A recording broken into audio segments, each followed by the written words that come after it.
It's time to eat. What are you hungry for? Sit down and get ready to consume an abundance of fantasy football knowledge from Ross Tucker and Joe Dolan. Feed me now. I'm starving. On the Fantasy Feast Eatin' podcast.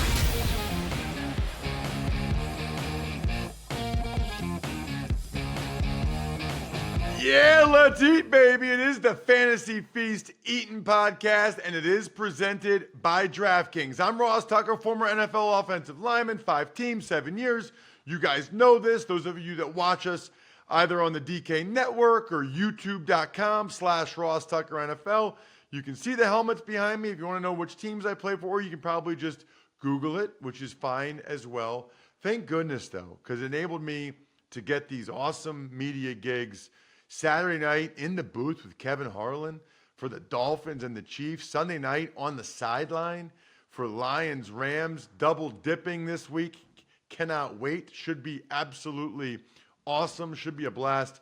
Looking forward to it. Just like I look forward to this show each and every week. You can check me out on social media at Ross Tucker NFL or us at Ross Tucker Pod. I encourage you to do that. Pretty much any platform you're on. But the star of the show is none other than Joe Dolan. Check him out on Twitter at FG_Dolan. You can still go to fantasypoints.com and use the code 23FEAST to get a discount, at least until Joe tells me differently. And this is actually a good time, I would imagine, As a matter of fact, Joe. Ross, let me do it live. 24 Feast. Oh, okay. Now let me do that right now. I'm gonna flip it over right as we speak. So by the time this podcast comes out, 24 Feast will be the active code. All right, the code is 24FEAST at fantasypoints.com. And I imagine, Joe, you guys have all kinds of DFS data for these playoff games that people could use at DraftKings. Yeah, for sure. Absolutely for DraftKings. That'll be one of the major focuses of our website. Our guy Jake Tribby already has his DFS early look, and we're going to have our guy Scott Barrett. As I told you last week, Ross, Scott Barrett won $20,000 a couple weeks ago playing DFS using his own article because, well, obviously he did the research. So you can go on DraftKings, and he's going to have our slate breakdown by Friday, Saturday morning, so you can build your lineup. So that the DraftKings is a big focus for us at this time of year. But also, maybe you're doing a playoff contest. The FFPC has a playoff contest. Maybe this is one of the times of year when a lot of folks, maybe the guy who runs your office against the spread pool, or the guy who runs your NCAA tournament pool, he comes out of the woodwork with an Excel-based kind of fantasy content. I actually run one, Ross, for my buddies, and it's a one and done. You might have heard, if you've listened to this podcast in the past, you might have heard what I do is, and what happens is you set a different lineup every week, kind of just like DFS. You set a different lineup every week, but the catch is you can only use a player once throughout the course of the playoffs. So if I were to use, say, Jalen Hurts this week, I can't use him next week if the Eagles advance. So and then the most points at the end of the playoffs ends up winning. So you have to maximize your points in any given week without curbing your opportunity to use players in the future. So that's a fun way to play. The FFPC, as I just mentioned, they have a 12-man roster, but you can only, and it goes for the entire playoffs, but you can only use one player per team. So if you use Christian McCaffrey, you can't use Deebo Samuel, and it goes for the entire playoffs. So you have to make sure you pick the right combination of players. There's a lot of fun ways to play in the playoffs, but of course DraftKings is going to be the most popular and DFS. So before we get into these games, because we're going to dive into all 6 of them from a DFS standpoint in particular, and these other contests that you're talking about, anything really jump out to you as we record this Wednesday, 9:30 a.m. Eastern time, about the coaching moves so far and the impact of said moves on fantasy football? I guess it's really hard to judge until we see who the new guy is. One thing that jumped out to me is I honestly, before I went to bed on Sunday night, I saw that Arthur Smith was fired, and then I was sitting here on Monday. I was actually doing a playoff draft over at fantasypoints.com. We were live streaming a little playoff draft, and during that, I saw on my Ring camera a package came from FedEx, and normally they just leave the package, but this one apparently had to be signed for, and I was a little nervous that Artie Smith had sent somebody to take care of me after the way we've talked about him on this podcast. From a perspective, so far, Ross, we're looking at what 3 head coaches have been dismissed: Arthur Smith, Ron Rivera, and Mike Vrabel. Vrabel was a little surprising to me. I wonder if that's going to have any repercussions elsewhere, by the way. But Arthur Smith is the most impactful to me because I have to imagine, first and foremost, they lost 10 games in each of Arthur Smith's 3 years as head coach. So that things are going to happen when you lose 10 games in each of your 3 years to start your tenure. But I can't imagine that Arthur Blank was sitting there looking at, hey, look at the money, the rookie contracts that I'm paying to Kyle Pitts, Drake London, and Bijan Robinson.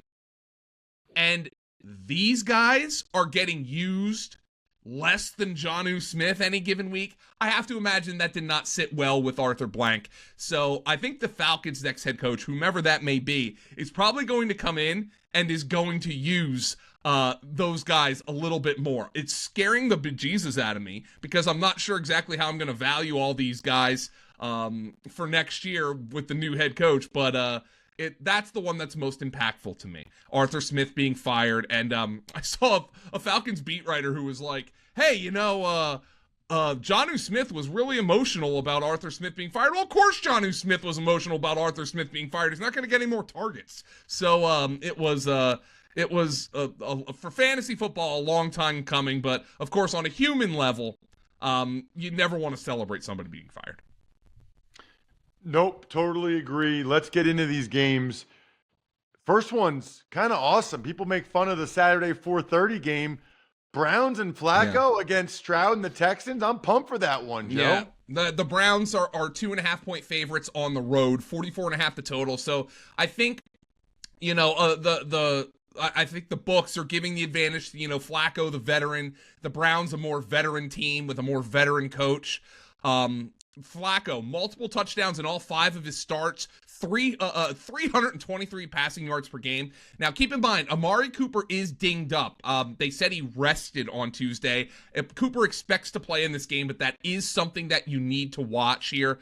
Kevin Stefanski and DeMeco Ryans, potentially the 2 favorites for Coach of the Year, facing off in this game. So I'm really interested to see this game. Cleveland beat Houston by 14 as 3-point road favorites on Christmas Eve, but you might remember Case Keenum started that game, and then Davis Mills came into that game. So it's a completely different roster here now for Houston, who's going to be starting C.J. Stroud with Nico Collins at wide receiver. Houston still has some injury problems. Noah Brown, the wide receiver, is dealing with a back injury. I expect there to be a lot of Nico Collins in this game, and I don't see why Joe Flacco and his pass catchers with a really good matchup against Houston shouldn't thrive. I think Amari Cooper and David Njoku are going to be 2 of the most popular plays on the entire DFS slate, and for good reason. Especially for Njoku. Houston is the 2nd softest schedule-adjusted matchup for opposing tight ends over the full season. They allowed the most receptions and the 5th most receiving yards to the tight end position. Should be a good opportunity for David Njoku to catch a lot of passes from Joe Flacco in this game. What about the Texans on offense? You mentioned it. They didn't have Stroud the last time. Going against this Browns defense. So Devin Singletary is a really interesting DFS value. If we're simply talking DFS, he is priced as the number 12 running back on the slate per DraftKings, but in a must-win Week 18 game, he played 88% of the snaps. That is massive bell cow usage, and he's priced as the 12th most expensive running back. So even if you don't think the matchup is good, and it isn't, it's basically a neutral matchup on the ground, Devin Singletary is a massive value from DFS perspective, given his price on this slate. Wow. I like that, Joe. Let's talk the game I'll be in the booth for. It's the Dolphins and the Chiefs Saturday night. Looks like the Dolphins will be getting Mostert and Waddle back, Joe, and they need them. So Ross, do they have the press box window open at Arrowhead Stadium when you call a game there? You know what's amazing about that, Joe? It might be the only one I'm aware of in the league that will not be open. Well, It's the only one, which I think Kevin Harlan's not going to like that. I mean, he knows the deal. Yeah. I'm sure the TV booth is probably open, but for some reason, when they made the radio booth, and I need to check on that in terms of what attire I bring. But I think it's because I remember I was on the sideline for the AFC Championship game between Mahomes' first year as a starter against Brady and the Patriots. Dude, it was so cold. I had no idea it got that cold in Kansas. It was so cold. The game went to overtime. My fingertips. Oh boy. My fingertips were so cold they were burning, if that makes sense. Yeah, well, I think that's called frostbite, Ross. You should look into it. Have you played a video game since? I don't know if you're a video gamer, but I want to make sure your tips are still working on those fingers. But Ross, this is there is an opportunity. My wife watches the Weather Channel in the morning. She's a Weather Channel nut, like Mike Trout, and they were talking this morning about how it could be the coldest game in history for both franchises, both Miami and Kansas City. So obviously, when you think of Kansas City, you think, well, they're better equipped to handle it than Miami is. And the first thing that comes to mind when I think of Kansas City in this kind of weather, by the way, 4.5 point favorites, 43.5 the total. I can't imagine it's fun to tackle Isaiah Pacheco in sub-zero temperatures. And that would be where I think Kansas City will start on offense. Miami has lost a lot of top defenders.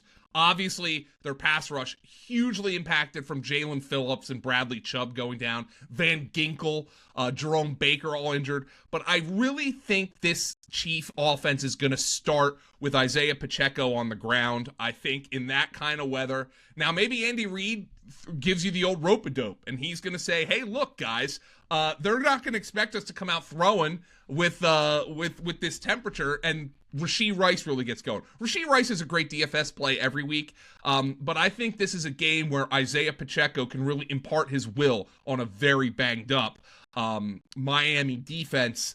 And perhaps maybe Miami chooses to, with Xavier Howard dinged up, they choose to shadow Rashee Rice with Jalen Ramsey, which might force their hand a little bit in terms of running the football. Let's talk about the Dolphins. The Chiefs' defense has been really good all year, but the Dolphins are getting back a couple of their marquee weapons in Waddle and Mostert for this game. Yeah, so I fully anticipate that Miami is going to throw the ball to Tyreek Hill all the time in a revenge game for Tyreek Hill. Tyreek Hill is going to want to impart his will. I expect L'Jarius Sneed will shadow Tyreek Hill in this game. When it comes to Miami being physical in this kind of weather, I consider them a little bit more of a finesse run game with Mostert and Devon Achane. I wouldn't be surprised, though, with it being this cold if Achane kind of takes the lead in that backfield. Waddle dinged up. I don't know if the cold is going to make things worse for him. Same with Mostert. I expect this to be a Tyreek Hill, Devon Achane kind of game for the Miami Dolphins. I expect a lot of you, whether you're hosting game day or movie night this weekend, DiGiorno knows that planning a watch party on a budget isn't easy. You need the perfect setting, the perfect squad, and the perfect eats.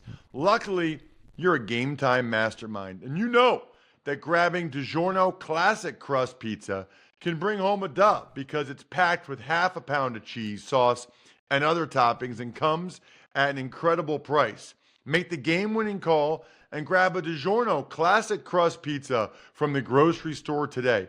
It's not delivery, it's DiGiorno. Joe, you need something to wash it down, obviously. Of course. You know me, that's Labatt Blue Light. I'll be having some of those probably Monday night because I'm working Saturday night and Sunday night, but I'll be having a Monday night while I'm watching the Eagles. I might need to drink some Labatt Blue Lights while I'm watching the Eagles Monday night. Living life to the power of we. Always enjoy responsibly. Beer, Labatt USA, Buffalo, New York. All right, speaking of Buffalo, New York, that's good timing right there, Joe. See, Ross, I've been doing this I've been doing this a while because I knew that was coming. I was like, oh, this is a built-in Ross Tucker transition right here. Absolutely perfect. Well, I try to, we have two commercials, so I try to do them back to back so we're not interrupting again later on. And also, this way, we can just dive right into the Steelers and the Bills. Interesting here, on the Even Money Betting Podcast, Steve Fezzik talked about there's supposed to be big wins in this game, and he wanted the under. We still went together, Joe, Steve and I, on a best bet on the Even Money Betting Podcast. We went under 35.5. He's expecting a lot of Najee Harris from the Steelers and try to shorten the game, keep it close, which is interesting. So I think this is interesting because if you're playing a playoff contest, the Bills are red hot right now. And Josh Allen has a legitimate opportunity to play 4 games. Now, keep in mind, that's one of the big deciders if you're doing like a playoff long contest like the FFPC has. Because Josh Allen, if they advance to the Super Bowl, is going to get a full game more than maybe even Brock Purdy on the or Christian McCaffrey on the San Francisco side, which is a huge built-in advantage. But look at this weather.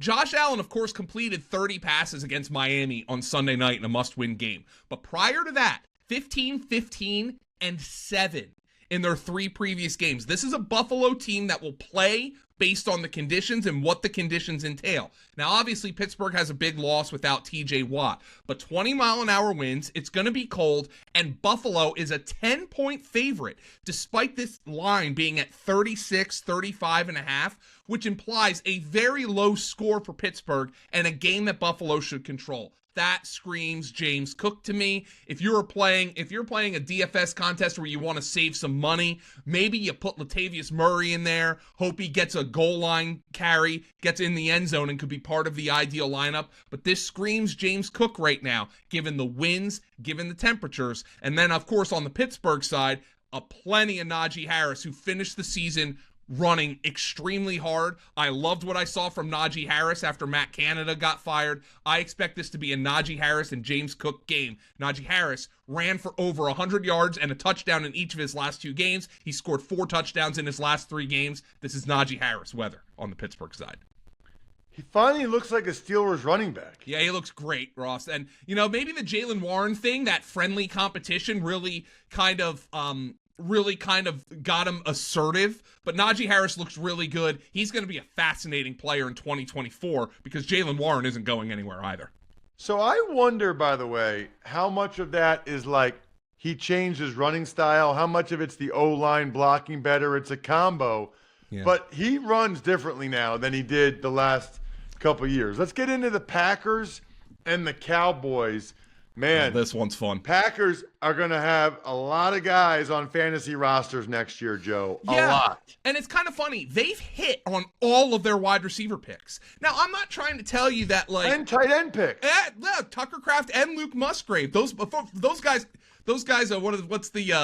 what's the Greg Cosellism? Face mask melters? They want to block, too, those guys. I'm not trying to tell you that Romeo Doubs and Dontavion Wicks are superstars, but those are day 3 picks who have made meaningful contributions to the Packers as young players. The Packers are the youngest team in the postseason since 1974. Only the Bills in 1974 were younger. So the Packers are doing this all with young guys. Jordan Love, Ross, your social media team does a phenomenal job. Jack and the social media team do a phenomenal job making me sound smart.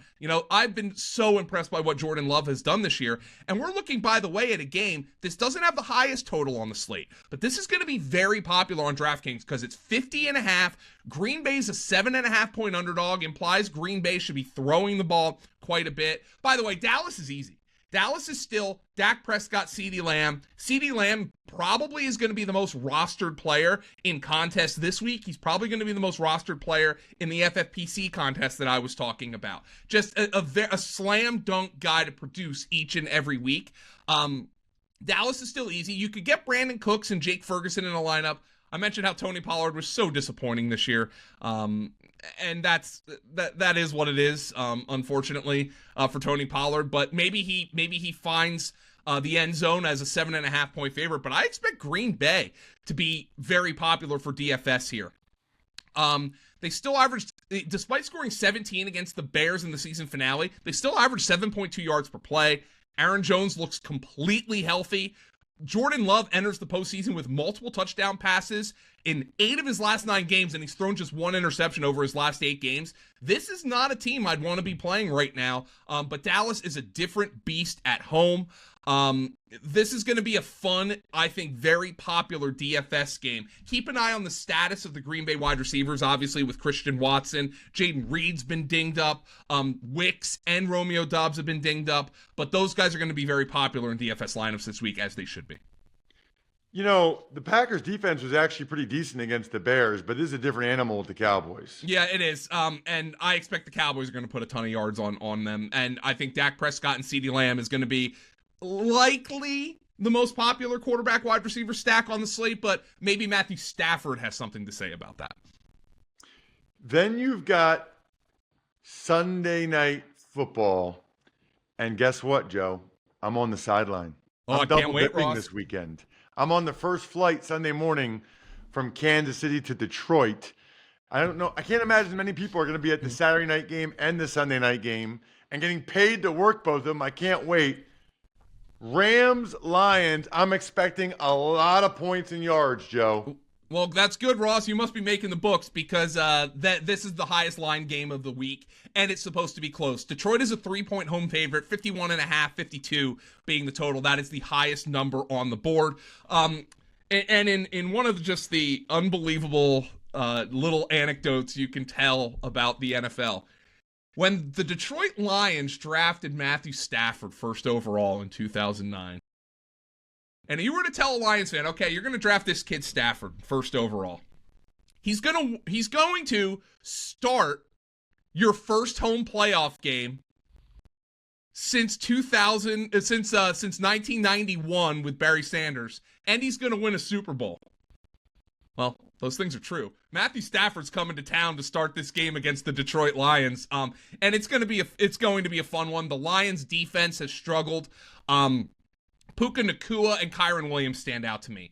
Kyron Williams is the RB1 on the slate by price.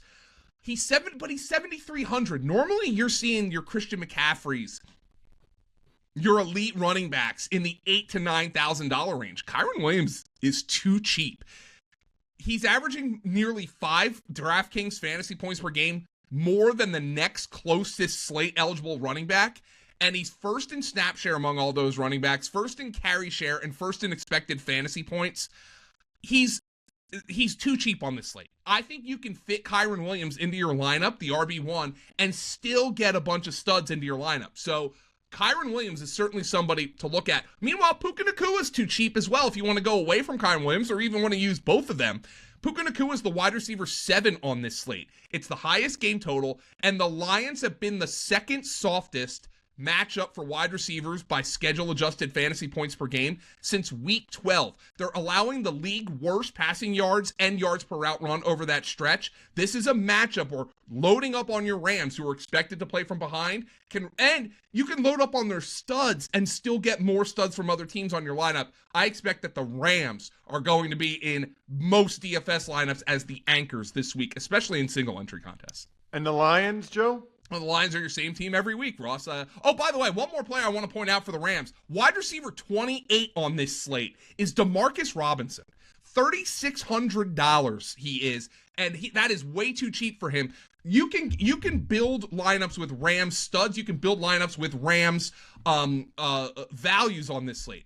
As for the Lions, Ross, 3-point favorites. David Montgomery and Jahmyr Gibbs are in play. Amon-Ra, St. Brown obviously in play. Let's check the status of Sam Laporta because we might be able to get different with a cheaper Lions tight end if Sam Laporta doesn't play this week. Joe, let's talk Monday Night Football. Wrap it up. Eagles, Bucks. Baker Mayfield had a couple of duds the last couple of weeks, but this is a phenomenal matchup. The Eagles have allowed the over 30 DraftKings points to 5 quarterbacks, including Mac Jones and Sam Howell. The Eagles defense is a complete mess.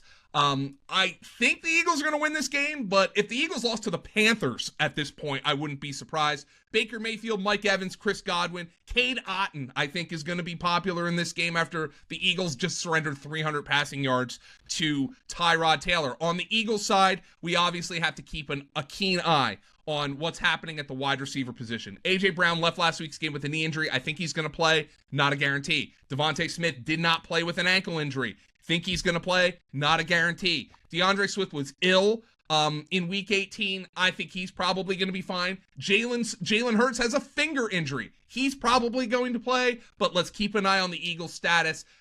I don't expect the Eagles to be very popular on this slate. However, maybe you can get different by using some Eagles in a good matchup against the Bucs.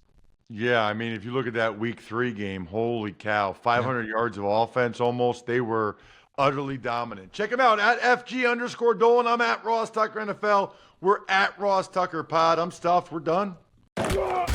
Thanks for tuning in to Fantasy Feast. Make sure to also check out the Ross Tucker Football Podcast, Even Money, and College Draft, all on the DraftKings Network, YouTube, or subscribe to the podcasts on your favorite platform.